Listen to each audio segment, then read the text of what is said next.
And Anthony Richardson, I believe today or yesterday, was cleared to practice. He's in his 21-day return window, so we could see him before the end of the year. My question is, will the Indianapolis Colts, they brought in Phillip Rivers out of retirement. Remember that. That's part of this. Will the Indianapolis Colts start Anthony Richardson before the end of the season? Well, I think if he's healthy, he should be started. I can't really answer the question you asked, but that's what I can say. I think if he is healthy, you should put Anthony Richardson on. I don't know if they will. Honestly, I could even see a situation where, and just because of the health, why not just keep him off for now? Because Leonard didn't show anything, but Rivers at least did enough to be a quarterback. It's hard to say, but I think the right decision would be to bring Richardson back.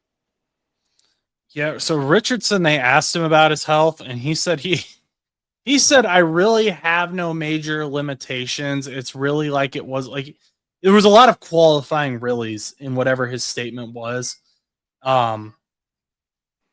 Where he was just it kind of seemed like there's some limitations, but he really wants to play. That makes sense. Like there's a lot that's been said about Anthony Richardson.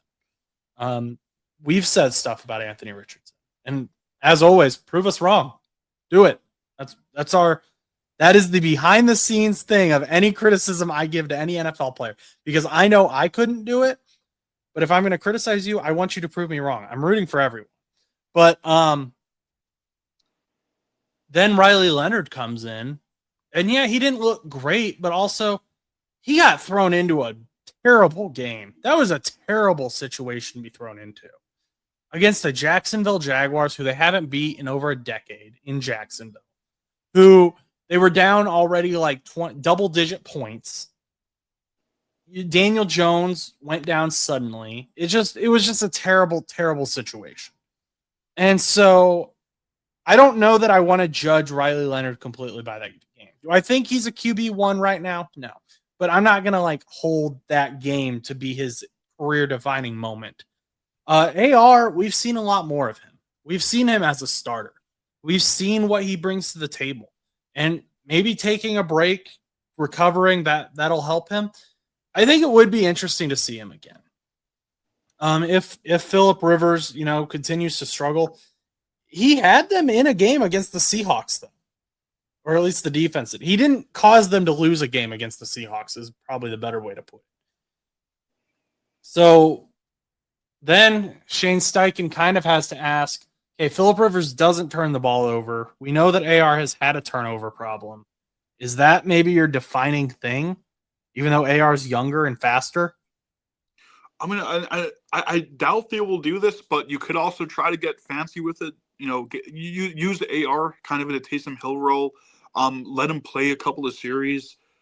I don't think they will, because of the mental part of a quarterback sitting out for a series or two and then going back into the game and having to sort of re-warm up and get into the feel of the game.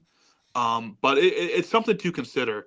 I think for the Colts, in my opinion, they're just not making the playoffs, especially because they weren't able to pull through against the Seahawks. I just think at this point of the season with the injuries, the writing might be on the wall. I hope they make it, because the Colts will be a fun team to see there. But I think Rivers is better in terms of, as you said, he's not going to throw the ball off, but he's not gonna cause problems elsewhere too. AR has caused problems in the locker room, and at this point of the season, you're still an organization with, even though Daniel Jones is not healthy, you still have 4 quarterbacks, right? Leonard, for the record, I think it's also the pressure of the situation coming into that Jaguars game, as a guy who wasn't really a top quarterback in college, going into a high pressure situation. His first high pressure situation since the national championship, albeit. So he's seen some stuff, but I think it's so tough to judge him on that because of what that situation was. I don't think AR offers the Colts too much at this point in time. So the Colts better than I do. Do you think AR has with Steichen as coach, has a real shot of being a starter for the Colts? No. I just Well, I he think that's the never answer. he didn't fit the culture, I guess, that Steichen wants to create. And that's not a knock on AR specifically. That's just some things just aren't cohesive. You can have two good things that aren't cohesive. And I think Shane Steichen has built a very good culture, but AR just never really molded into that. He never went into that scheme. He's had these moments where he looks really good and then he kind of backs down. And the Colts don't really seem to feel like he's their guy either.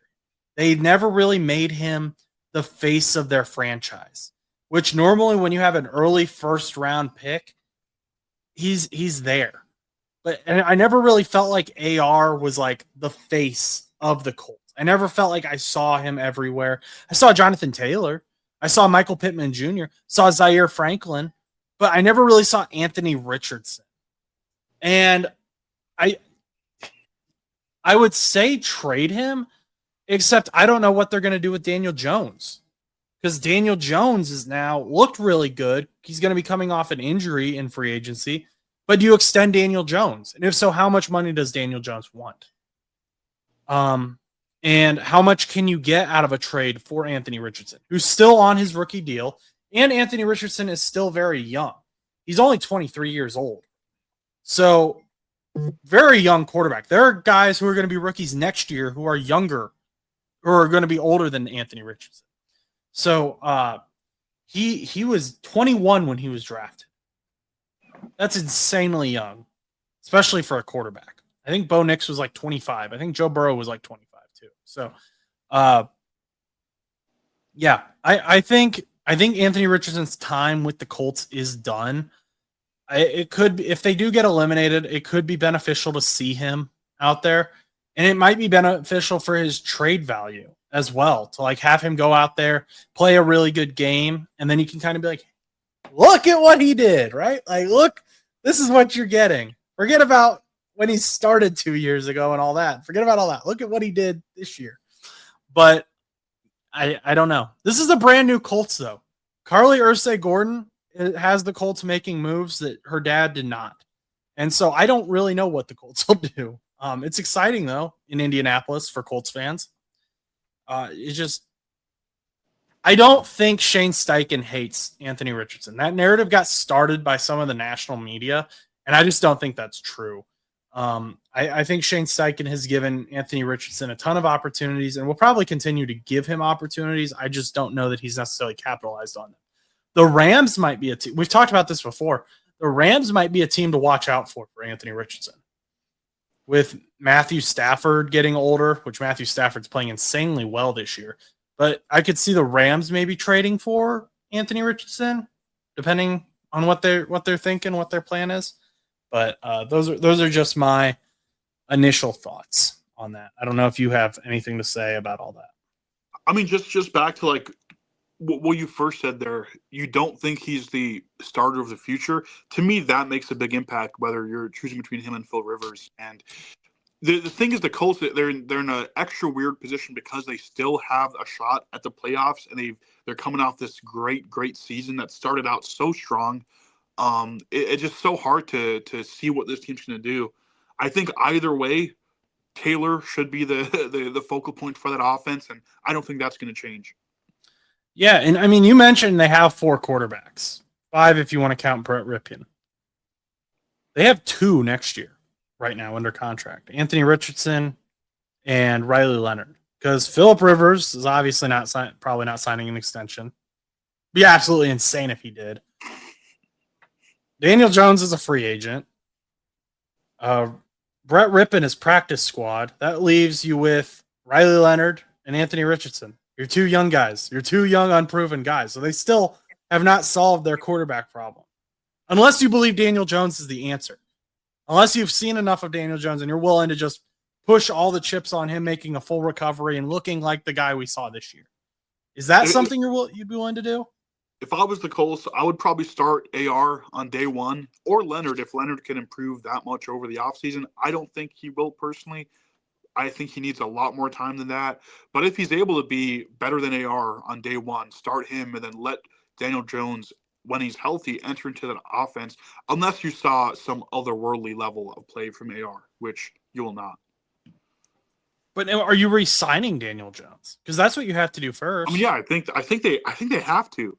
We saw what happened with the Vikings. They said, "Oh, we gave Darnold this great opportunity, but our offense is so good, our coach is so good, our team is so amazing. We don't need him. We're gonna move on and let JJ take on the reins." And what happened?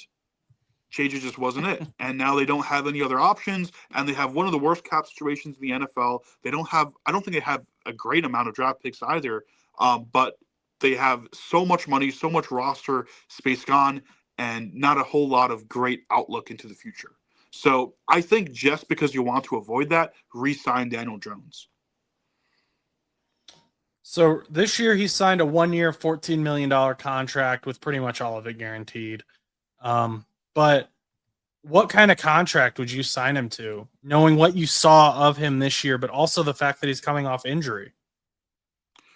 Well, I think he knows about the injury too. I wouldn't be surprised if they're able to get him in the below 20 million a year range on like a 2 or 3 year deal, maybe with a good cut option in year two.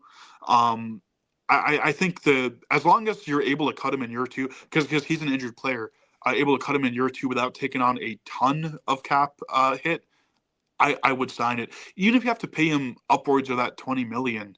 If you're able to cut him in year two in case the injury is too much and his career is over, if you have that option, I would give him the money. Okay, it'll be interesting to watch. I don't know what the answer is because well, you go continue. So sorry. I was gonna say like I don't think they have a better option in the sense that I don't think they're getting Joe Burrow. Which other quarterback are they going to trade for? Kyler's not going to save them. So I feel like they don't really have an option. Like at least the Vikings had the argument of JJ McCarthy could be the guy. Nobody's getting Joe Burrow except for the Cincinnati Bengals. Let's just throwing that out there. I'm looking at what quarterbacks are free agents next year. You have Daniel Jones is the top one. Aaron Rodgers is likely to retire. What? I was gonna say I think Tyrod Taylor is like a top 3, top 4 option in the class. He is ranked 6th. He is ranked 6th. Russell Wilson is 3rd. Mariota's 4th. Zach Wilson is 5th. I'm guessing because of age, because him and Taylor have the same contract. Joe Flacco is actually behind both of them, which Joe Flacco's got some familiarity with the Colts, but he's another older option, so I don't know that really solves your problem. Throw this out there for Chus. Kenny Pickett is going to be a free agent as well. So we'll see what happens with him and the Raiders. But there's some big names on here, but I don't think any of them really solve your quarterback problem. And the Colts have already signed a lot of them at one point or another. So, yeah, I think Daniel Jones is your best option. It's just whether you can get him on some sort of contingency deal with that injury. You're not going to pay him. I wouldn't pay him more than $30 million a year. I know he looked really good, but you got to look at the rest of his career, right? So, yeah, very interesting situation in Indianapolis.